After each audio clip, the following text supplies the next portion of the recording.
willkommen, liebe Tauhörers, Tau. Party platt und Plüschwurst! Mit der lieben Hilka und mit mir, Lisa. Und heute sind wir all wie Folge 3. Hilka, ich bin schon wahnsinnig stolz auf uns. Und heute geht das um das wundervolle Sommerthema Festivals. Ja, Festivals, die wir seit 2 Jahren auch nicht hat, ne? Da gibt es noch den Nostalgie-Festival. Ja, der Nostalgie-Aspekt, das hat ja auch schon mal was gerotet. Bloß, ich will eigentlich gar keine Nostalgie mehr haben. Ich will ein helles Wochenende auf den Campingplatz bringen. Du willst doch einfach nur in den Dreck und den Matsch. Gib das doch Tau. Nee. So ist das ja nicht. Wir in der verleden Folge über das Camping habe ich ja gesagt, ich brauche schon mal ein ordentliches Badezimmer. Ja, stimmt. So ist das nicht. Aber das ist dann dieser Aspekt, ein Wochenende, Buten, Wein und fernab von allen Verpflichtungen. Und ja, echt bloß morgen, was du morgen willst. Und das Einzige, wo du dich anholen musst, ist der Konzertplan. Genau. Das ist komplett einfach ruht und dem Leben. Und diesem Alldach und dann quasi den Alldach, ich, du, wann immer wir sind im Alldach, doch komplett einmal ruht und das im Festival so richtig das innere Rutlorten. Das ist einfach das Schönste. Ja, das ist echt das Schönste. Und da habe ich dann noch ein Wochenende gar kein Problem damit, in Dreck zu sitzen. Nein. Oder so in eine lange Schlange vor der Duschzelt zu stehen oder so. Da hätte man die deibsten Schnacks. Also ich habe auf jeden Fall die deibsten Schnacks mit betrunkenen Pferdetoilette oder Pferdedusche, wie du alle töft. Aha, hast du da noch was im Kopf? Kommt mal überlegen. Ich hab den AIM-Festival, mit dem habe ich nicht schnackt, aber der hat versucht, über die Dixie-Toiletten zu diven. Und gerade in dem Moment, er hat sich wirklich bannig für Murray gegeben, das muss ich sagen. Und hey, ist so da besprungen. Und im letzten Moment hat der letzte Dixie genau in dem Moment die Tür umgemacht, als hey auf dem Dach war. Und dann geht die ganze Stabilität von dem Dixie ja. Also das knickt dann hoben, weil das nicht mehr stabil ist. Den Rest überlade ich die Kopf und den Tauhörern. Oh nee. Der war herrlich. Ja, da sind wir auch gleich bei meinem nächsten Thema und bedienen ja eigens auch. Toiletten! Ja. Das Geruchszelt. Glaube ich, all prägt in der verleden Folge auch. Das Geruchszelt auf Festival. Absolut. Vielleicht kennst du das auch. Das gibt ja solche und solche Festivals. Und viele Festivals, die ich kenne, nicht alles, aber viele, die haben dann eben Zelte, wo dann auch Konzerte binnen sind. So das Hurricane zum Beispiel. Oh, White Stage, ja. Ja. Oder in Bremen hier, das Festival an der Weser. Wo hätten das? Oh, ich als alle Bremerin weiß das nun nicht. Da kann ich euch leider nicht mithelfen. Ich kenne nur Bremen-Olé. Aber Bremen meinst du nicht? Nee. Oh, das ist nur peinlich. Leve Bremer, das tut mir echt leid. Wo hätten das Festival? Meinst du Omas Diek? Nee, das gibt das auch nicht mehr. Oh, okay. Nee, der hat, glaube ich, Pleitemarkt oder so. Fällt mir wieder in. Oder das Festival. Schniedviren. Ich weiß, das Festival in Bremen heißt Breminale. Breminale. Okay, habe ich noch nie von gehört. Das ist kostenlos. Und da ist direkt an Osterdiek sind da viele Zirkuszelte abgebaut. Und da sind dann kostenlos Konzerte. Oh, das ist wundervoll. Also das kann ich echt empfehlen. Die Breminale in Bremen ist echt herrlich. Ja, aber Zirkuszelte, großartig und von Hurricane, ja, kenne ich das auch. Hast du irgendwas gewusst, dass das Hurricane mal in Müllwaage gemacht hat in das Jahr 2014? Nee. Da ist dann Ruth kommen, elk Besöker von das Festival hat 15 Kilo Müll produziert. Oh, überleg dir mal, 15 Kilo. Ich versuche das gerade mal mit irgendwas zu vergleichen, weil ich so mit mir rumschleppen da. 15 Kilo, das ist mein Backpack. Das ist richtig viel. Ich kann mir das gar nicht vorstellen, wie wenn ich noch ein Festival feuer, dann hast du ja so den Müllsackpfand Hm. und du kriegst es so 5 Euro oder wo viel das ist ja bloß zurück, wenn du einen vollen Müllsack abgibst. Ja. Und ich krieg den immer nicht voll. Wow. Also wie mag das dann so, wenn wir us Müllsäcke nicht voll kriegt, dass wie quasi Müll von anderen klaut? Müllmafia, sag ich doch nur. Der Müllmann. Ja, nee, ich krieg das Jimmers gar nicht voll, weil, ja, okay, du hast vielleicht Dosenbier dabei, aber so viel ist das dann auch nicht, weil ich trinke dann auch gern mischen. Hm. Irgendwie so ein Maracuja-Saft mit, weiß ich nicht, was Oh, was seid das? Was seid ihr? Ja, was seid ihr für die Makens? Ja, Maracuja. Maracuja galt auch Jimmers. Mit Maracuja schmeckt alles. Als ja, das ist die Universalwaffe für Schnaps, absolut. Oh, ja. Und dann, das ist dann ja so ein Tetrapack und das ist dann ja so flach. Hm. Und ich bringe nun nicht mehr so viel Toeten mit nach Festivals, sieht ich Geld verdienen. Weil dann muss ich dann nicht mehr Kolle Raviole hier aus der Dose freten. Ja. Der Happy Wetter, die Glemperin. Ich gehe dann noch einen Stand hin und köp mir ein Handbrot. Oh ja, oh, das ist das typische Festival-Äten. Handbrot-Tit. Wow. Ja, das ist Oh. echt so Handbrot-Tit und das mag die aber auch lange satt. Handbrot hat für mich das beste Preis-Leistungs-Verhältnis. Das muss hier mal echt waren. Und jetzt kommt die Werbung für Handbrot. Liebe Damen und Herren, bitte bietet nächste Festival, wo Sie sind, ein Handbrot köpen. Ja, vielleicht möchte ich das auch mal sagen, liebe Zuhörer, wir hätten bislang noch keine Kooperation mit irgendwem, aber wann wir mal eine Kooperation habt, dann sagt wieder Druck. Also hier ist kein versteckte Werbung. Und wir sind natürlich offen, besonders für Festival-Kooperation. Ja, da sind wir besonders offen für. Wir können gern mal vorbei. Und Festivals ist aber auch ein echt ein wichtiger Bestandteil von der deutschen Musikindustrie. In das Jahr 2017 hat Festivals 70% von das gesamte Musikmarktbudget utmarkt. Das wären fair 100 Millionen Euro. Boah, das ist ja irre. Das ist irre, 70%. Und der Rest ist eins mit, Gott, CDs wird nicht mehr verkauft, aber Streaming und Konzerte. Ja, denke ich mal. Boah. Gibt ja nicht viel anders und das sind bloß 30%. Und nur mit 2 Corona-Sommern, das ist echt Harre. Ja, und auch die ganzen Dörp. Wenn ich so an das Open Flair denken darf, ich will 2014 einmal Open Flair. Das ist in Eschwege in, ich glaube, Hessen. Und du ist das wirklich das ganze Derb, läuft das Festival. Die Kindes verkauft Is und Baton Schnökern und ihren Kinderzimmerfenstern. Oder die feiert dann mit ihren lütschen Trampeltreckern da rum und nimmt die Sorgen auf. Fair, wenn nicht für 5 Euro oder so, habt ihr dann betreut. Und du läuft so viel mehr von, als nur der Veranstalter. Das ist auch, glaube ich, in Wacken so. Ich bin noch nie nicht in Wacken wein, aber ich glaube, da ist auch das Tele Dörpen dann einmal im Jahr dabei mit den Besöker mit Headbangen und verköpt dann auch Kram und alles. Und Wacken, das ist nun sehr nix nicht, was ich hier vertell, aber ist ja echt das größte Heavy Metal Festival von der Welt. Und Von der Welt? Von der Welt, Wow. ja. Wow. Und ob Wacken war auch das meiste Bier trunken. Das wundert mich wirklich nicht. Im Schnitt sind das 5,1 Liter pro Person. So zum Vergleich Rock am Ring und Rock im Park, da sind das 3,15 Liter pro Person. Und die Deutsche trinkt im Durchschnitt pro Tag eigens 0,3 Liter, also so ein Glas. Ach, krass. Okay, Wacken ist Utenorme Tauschstand. Aber das insgesamt weltweit größte Festival ist das Donauinsel-Festival in Wien. Da sind, ich glaube, in das Jahr 2015 habt ihr 3,3 Millionen Lüde telt und das ist kostenlos. Wow, 3,3 Millionen Lü. Ob das Ja. ein Festival? Ja, Wahnsinn. Da habe ich auch noch nie was von gehört. Ich dachte jetzt, dass Tomorrowland, dass das vielleicht dann noch gerade ist.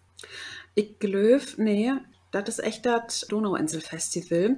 Das größte Festival in Deutschland ist das Bochum Total. Das ist auch gratis und da sind 600.000 Lü Wein. Und das größte kostenpflichtige Festival, das wird 2019, der letzte Festival Sommer, 2019, das wird das Parukaville. Mit, das Parukaville mit 80.000 Besökern. Okay, ich habe mir an Rock am Ring gedacht. Das hat bloß 70.000. Ach, bloß. Bloß. Okay. Ach, Mensch. Damit wir nochmal ein bisschen in Nörden kicken, ne? Also Wacken mit Ja. 75.000, dann Hurricane 65.000 und das Diekbrand, das Deichbrand 60.000. Also auch noch gut dabei. Und in Hamburg, wo ich lebe, auf der Elbinsel, gibt das ja auch ein sehr lütsches Festival, das Doppelfestival. Und das ist auch richtig schön. Oh, da habe ich auch schon von gehört. Da will ich eigentlich mal Kaffee verköpen, ob ein Doc will. In diesen witzigen, der quasi wie Ghostbuster rumlopen dauert mit den mit Kaffeetanks hin um den Rücken. Ich finde das so witzig, aber der hat mich leider nicht genommen. Ich wollte aber nicht abgeben, wie dort bewerben. Weißt du schon, ob einem von den Festivals hier im Norden? Hurricane Bake. Und ja, klar, Entschuldigung, Breminale Weg natürlich, als ich in Bremen studiert hätte, ob die Breminale, Entschuldigung. Und ich will irgends immer noch einen Deichbrand hin, aber das hätte nie geklappt.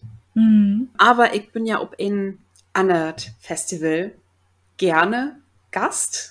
Das ist auch in Platschnacker Region, aber in Söden von Niedersachsen in Hildesheim. Und das ist das größte Gothic-Festival von der Welt, neben das WGT in Leipzig. Das ist das Mera-Luna Festival. Oh, Mera-Luna? Ja, das gibt das seit das Jahr 2000 und das hat, glaube ich, in 2019 zuletzt 25.000 Besucher hat. Wow. Ist das, kann ich mir jetzt so vorstellen, dass du dann morgens in dem Campingstall sitzen daist und die dann die Augen schwatt maulen daist? Direkt quasi. Nein, das Mera-Luna, das ist ein sehr kultiviertes Festival. Nein, das ist echt so. Das ist echt so. Die Lü feuert da echt wegen der Musik hin und Ton der schönen Klederschwiesen und so weiter. Da ist nichts mit Dreck. Okay, nee, das ist Logen. Da ist auch Dreck, besonders wenn es regnet. Ja. Aber das ist alles super organisierter. Der hat da viele Waterklosetts und natürlich auch Geruchszelte. Ja. Aber die Geruchszelte war zweimal an Dach aufsaugt und hier, Lisa, wir habt da auch überschnackt, ihr habt da auch diese Sägespänen-Toiletten. Oh, das ist ja spannend. Das finde ich total gaut, dass der jetzt auch umdenken da und mehr so ins Green Camping geht und dann auch die Toilette anders denkt. Cool. Und also, ich bin dann morgens, wann ich fertig geduscht hat, in das Duschzelt, sitze ich dann da für mein Zelt mit einem Kaffee und Frühstück. Und dann mal ich mir nicht die Augen schwarz. Ich mal mir mein Gesicht ab. Oh, okay. War das jeden Tag anders, so wie du die Vögeln deist? Ja, doch, ich versagt das. Also, ich habe mindestens Drehpaar falsche Wimpern dabei. Alter, oh, wow. So viel Hike in meinem ganzen Leben noch nicht. Ich fall da nicht ab. Da sind Lüder, die sind so krass und die trägt sich dreimal an Dach um. Wahnsinn. Völlig Nähe Outfits. Ja. Was mag du so den Zauber von Ut? Also, was denkst du, was ist die Magie? Also, warum mag der das? Ich glaube, in der schwarzen Szene ist das immer so, du kannst die nicht so gut leben, als du die das eigens in den Harten wünschst. Wenn du das in den Alltag magst, warst du jimmers komisch ankickt oder de Lü fotografiert die ohne die zu fragen. Und das ist mal witzig, aber das kannst du nicht elken Dach gut holen.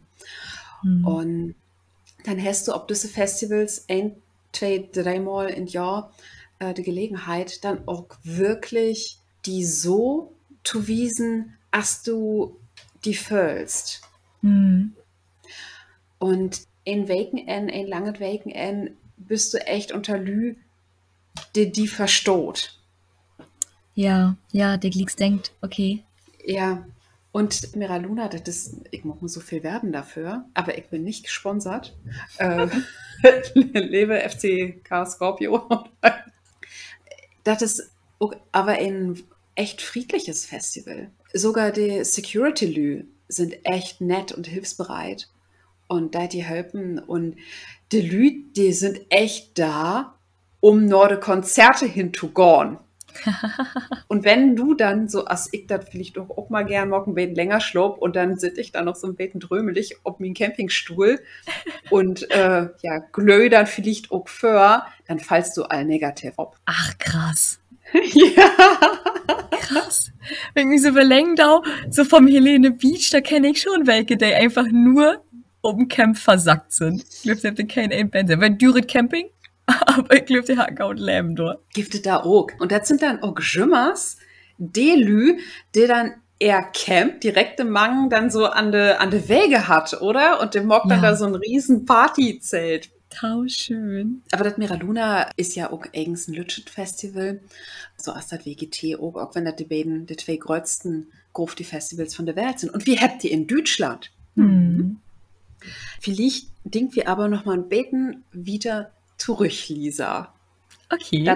Das allererste Festival. Oh. Hast du da eine Idee, das erste medienwirksame Festival? Was wäre das? Wäre das so wie Rock am Ring?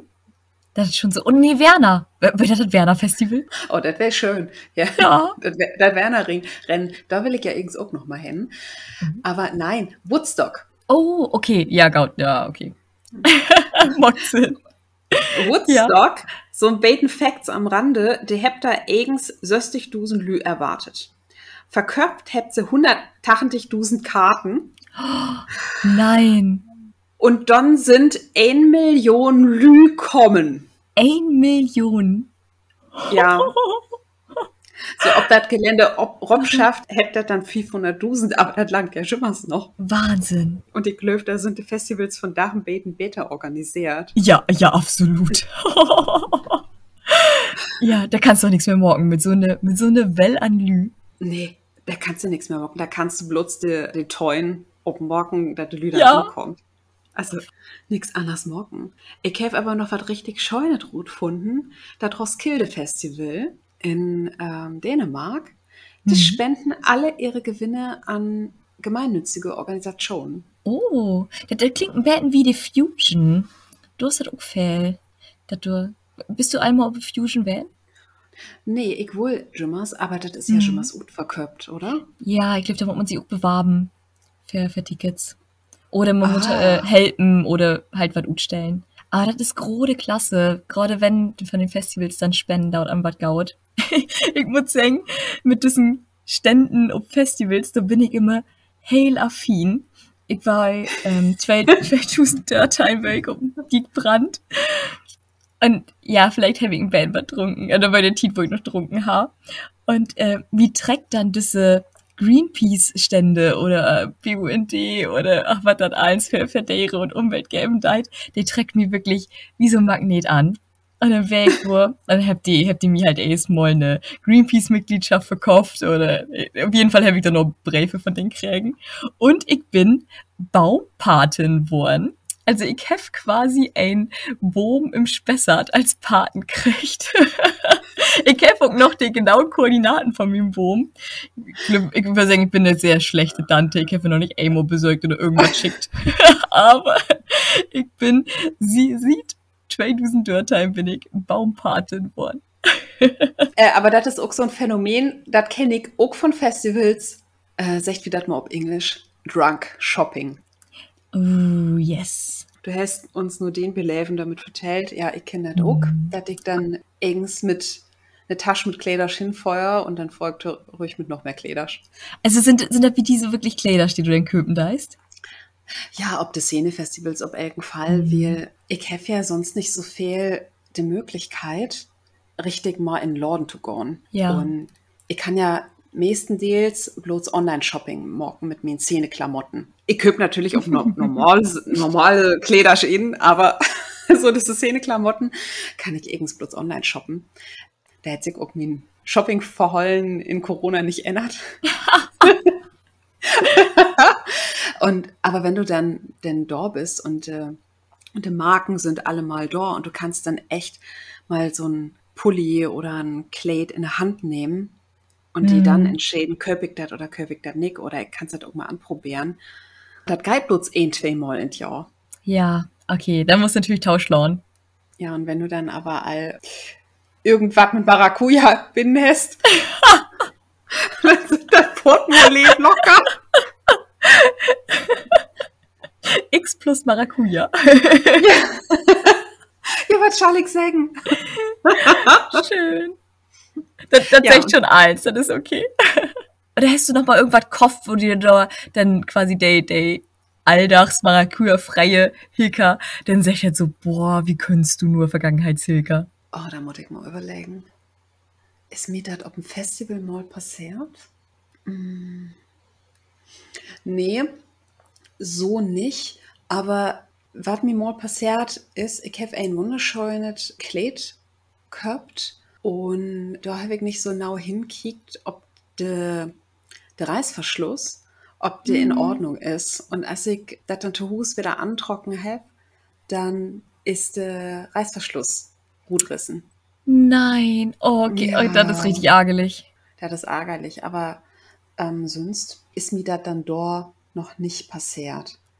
Okay. Diese Szenekleider, die sind ja auch dürr.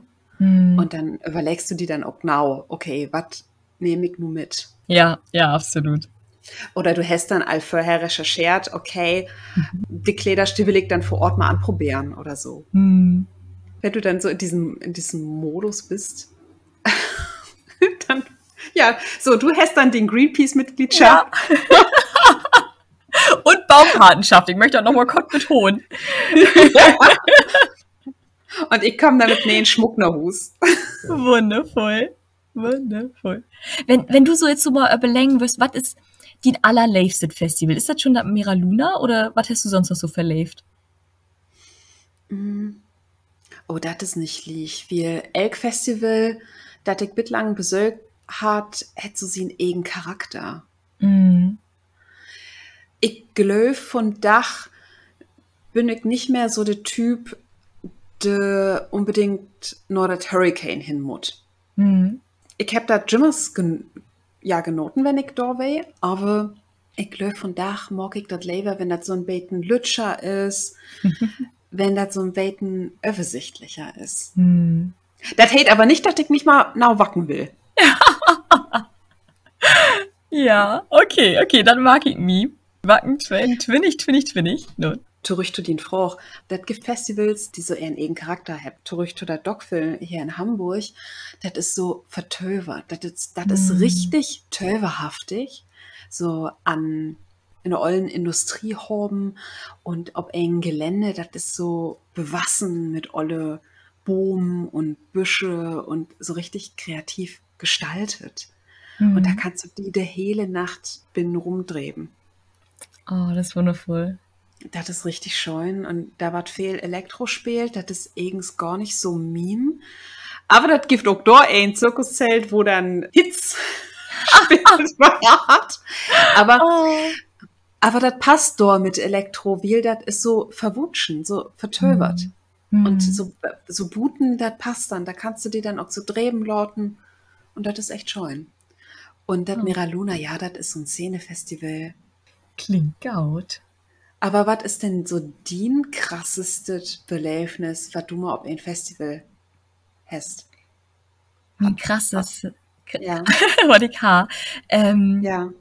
Ich glaube, krass, ich würde das nicht ganz krass nennen, aber ich glaube, das auch was du sagst, töverhafteste, war auf dem Helene Beach. Also, ich habe auch angefangen im Norden noch mit Hurricane, Deichbrand, weil dann Open Flare. Und da habe ich Seed sein. Und ich bin einfach, ich lebe Seed mit jeder Zelle von meinem Körper. Echt, ich lebe Seed einfach und ein Song. Und ich glaube immer Ton DJ und wünsch mir, wenn nicht nur Let It Go, auch Seed. Und da habe ich Day Live sein. Das war wirklich ein ganz großer Moment für mich.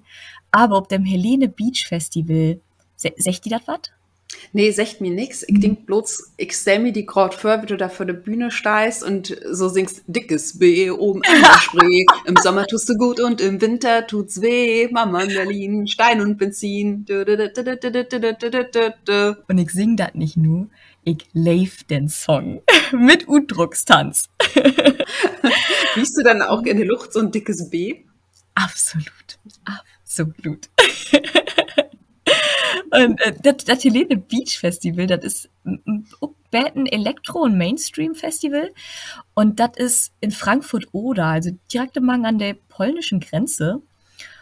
Und da ist das eine ganz wundervolle Mischung und Strand, also der habt dort die Helene sehen. Das sind hellgrode Baggerseen. Und du kennst einfach wirklich, wie hat mit nur gaudet wer durch. Und du kannst so bei einem Seat am Strand liegen und baden gehen und direkt im Bikini dann tau die Konzerte hingehen. Und allein, der habt dann ein paar Bühnen auch direkt am Strand und du kannst einfach ut dem Worte kommen. Du bist noch barfaut im Sand und tanzt dann durch. Und das war für mich einfach ein von den wundervollsten Belebnissen ob einem Festival, ich mich so frei gefühlt hab.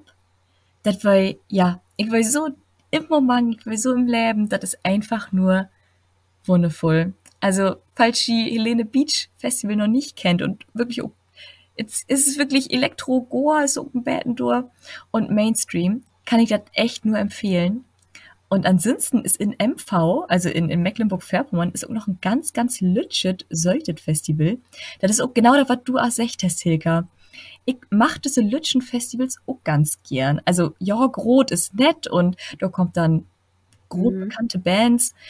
Aber diese Lütschen sind irgendwie ein bisschen kommodiger. Also du lernst die Nachbarn kennen, aber du lernst auch noch ein paar mehr Lü kennen und dräbst ihn auch noch mal Wette. Und Ja, man ist so nicht so verloren. ja, genau. Und wie dem Simsalabum, das ist wirklich im Nix von MV. Also, ein hätte doch nicht mal Handyempfang, was auch mal ganz nett ist. Also, ein ist wirklich, hast du einen verloren, findest du entweder nie Wette, weil du ihn nicht erreichen kannst, oder, naja, findest halt neue Freunde. Und das ist ein Goa Techno Festival, was wirklich total besünnes, lebevoll und künstlerisch obtorgen wat. Und dann sind die Bühnen, gerade die Goa-Bühne, ist wirklich wie so ein verwunschenen Urwald. Und du tanzt dann in dem Himmel in diesem verwunschenen Urwald und Deko um die herum. Und ganz, ganz besünde Lü. Genau das, was du auch schon sagtest mit dem Mira Luna, der könnt einfach an düsse Tiet und an düssem Ort heilen sie Sülm werden. Und das ist so schön, dass die Menschen so glücklich tau sein. Ja, und man lernt natürlich so coole Menschen auch irgendwo kennen. Ich bin da auf dem Simsalabum auch viel allein rumlopen, weil ich markt hab, wie unglaublich gern ich das morgen dau. Ja, das geht mir auch so, dann hier auf der Dockville. Da bin ich auch gern allein unterwegs. Der Dockville Festival, das hat auch noch so Einzeldach-Festivals, zum Beispiel den Vogelball. Das ist auch mega cool, da kommst du dann hin und ja, die Lü sind verkleidet als Vögel Töverders und du kannst dir dann auch gratis Federn und Glitter ankleben lauten. Oh, ja, das gäbe ja wie im Helene Beach auch, da war das dann Glitter in die Fresse. Nämlich. Das ist richtig schön. Bei mir ist das so, ich habe ja auch noch eng Absieds von Wacken. Ich bin noch nie nicht, ob das Wave Gothic Dräpen gewesen. Noch nie. Und das ist echt eigens ein Verbrechen. Und eigens habe ich das Schenk gekriegt für 2 Jahre, dass ich da hinfeuern kann. Ja, und dann käme Corona, mit will ich wieder überschnacken. Aber da will ich noch mal hin, will ich löf so eine hele Stadt. Als Festival ist noch mal was heel Besonderes. Gibt das bei dir ein Festival, wo du noch mal hin willst? Ja, ich würde total gern Town Pangea Festival. Das ist auch in Mecklenburg-Vorpommern. Ich finde Rostock beten. Und das ist quasi ein Spielplatz für Erwachsene.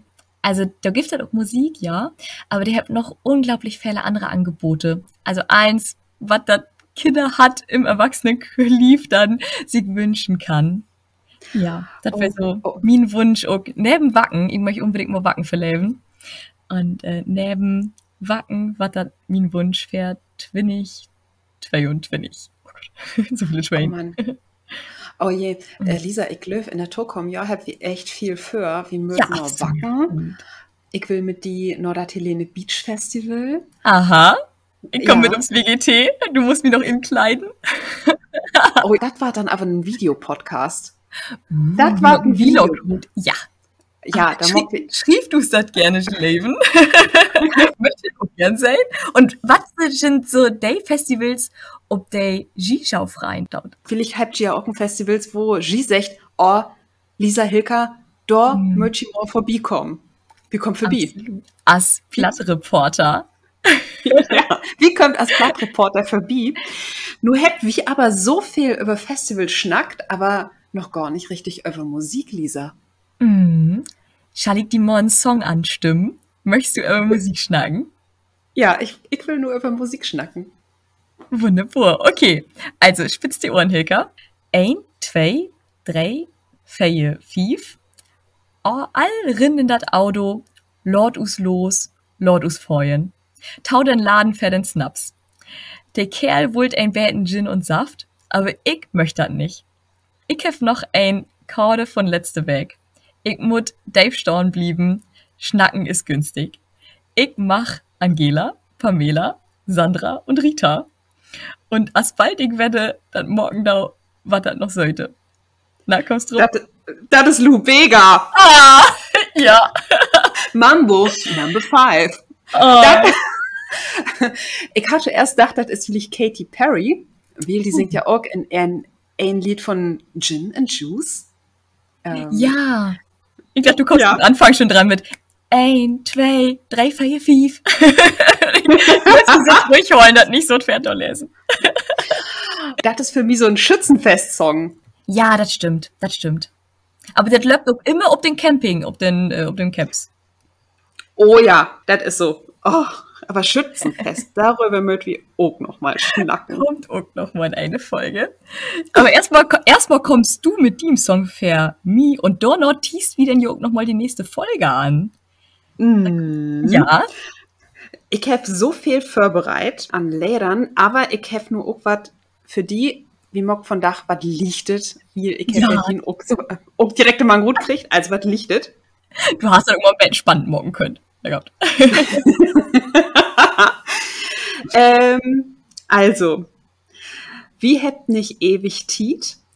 Düsse Moment ist glicks vorbei. Lad los, lad los, lad los. Komm all, give me düsse Dance, leg die Hand in min Hand, lord de Musik an, lord de Musik an. Ja. Wenn ich jetzt auf den Sänger komme, Tau. Ist das Andreas Brani? Nee, Nee. Oh, Nee. Nicht ewig Tiet. Oh, lass die Musik an. Lass die Musik an. Lass die Musik an. ein Tipp. Die Band, das ist eine Band und die kommt auch aus Niedersachsen. Oh, Matzen. Ja, Ja, oh, die auf jedem ein Festival zu finden sind. Selbst um Helene Beach habe ich Matzen hört. Matzen. Ich weiß, ob ein Festival in Stade, das heißt, machen alle mit. Das ist super, weil da kannst du mit der S-Bahn hinfeuern. Und da wäre auch Matzen so als Headliner. Und ich wäre in der ersten Reihe. Und der Sänger kam und ich habe so ein Beten meine Hand utstreckt und er hat meine Hand genommen und der an sin Boss, an sin Hart lächelt und mir anlächelt und ich habe mit ihm to Hope gesungen. Und ich will so, oh, ich bin ein Fangirl. Oh, Seid. Okay, so ein Beläfnis kann ich das voll verstehen. Ja, Okay, und passend total, was geil denn in den nächsten Folgen wie Partyplatt und Plüschmors? oh, das geht mit Partyglöwig richtig, richtig wieder. Und mal kicken, ob über was für Songs wie dann schnackt. Aber ich glaube, wie schnackt auch über das Vieren-Gorn an sich und was das eigens seht mit Alkohol und vor allem Sünner Alkohol, ohne Alkohol Vieren zu gorn. Genau, Tipps und Tricks ohne Alkohol 4 in Torgon. Wie freut uns, wenn G uns aber nu vielleicht noch mal schrieft, wat Festivals, wie vielleicht auch mal rüberkommen schöt. Und wenn G auch all Tipps für uns habt, mit dat Vieren gorn Sinne Alkohol, wie sind neugierig, die freut uns und schrieft uns ob uns E-Mail-Adresse partyplattplüschmors@gmail.com, habt ihr aber auch noch mal in der Bio abschreiben. Genau, wie freut es von Schauter hören und mockt ja noch einen ganz wundervollen Tag. Bis balle. Tschüss.